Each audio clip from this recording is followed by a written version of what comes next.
there's broadly two sides to practice. Get over yourself and transcend the world is one, and refine yourself and serve the world is another. That's pretty, in a mature formulation, that's either going to be explicit or implicit, and that's present in Christian practice, not just Buddhism.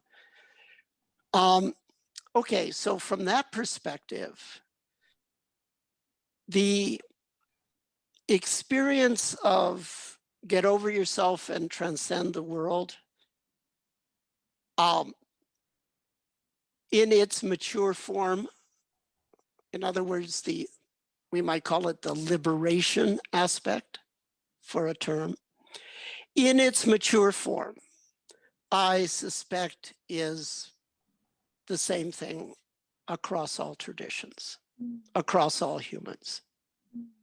However, the way a person chooses to think about it for themselves, or the ways in which they choose to think about it, the ways that way that they may express to others, that is very idiosyncratic and depends on a lot of factors. And so that's what's so frustrating, because same words mean something different for Guru X, different words mean the same thing for gurus Y and Z. And it's like the words, I mean, where are we going to go? Find the true self. You can find Buddhists that will teach that. My teacher taught me that. That's the koan that did it for me. Who are you? Find the true self.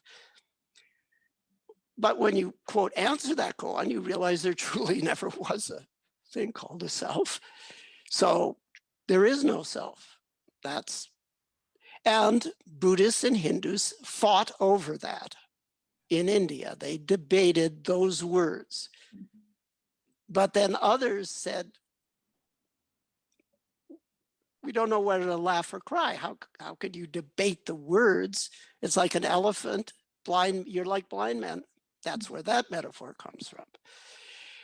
So I suspect that in its mature form, which might take a lifetime, even if you're a monk, and certainly you could be a monk and never even get remotely near there. Cuculus non facit monachum. A cowl does not make a monk. So I suspect that where it converges to experientially is pretty similar. But how the person talks about it, how they think about it, is going to differ. And that's where we get into an area that is not in my specialty, which is, well, if you're having the same experience, but you're talking about it and thinking about it differently, is it the same experience? That is a philosophical issue. But I can tell you as a teacher, I strongly suspect that very senior adepts have pretty much the same experience as far as the liberation aspect goes. But it may be hard to tell that without having some very clear communication.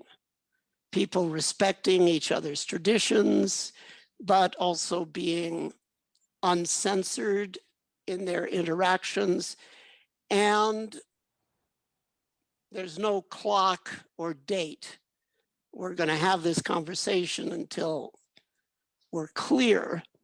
I suspect that if we got the different senior adepts that may, at a given time, be saying, no, it's this, no, it's that, and created the right communication protocol and gave them enough time, I suspect it would hash out. It's totally integrated in me. I talk about it a dozen different ways.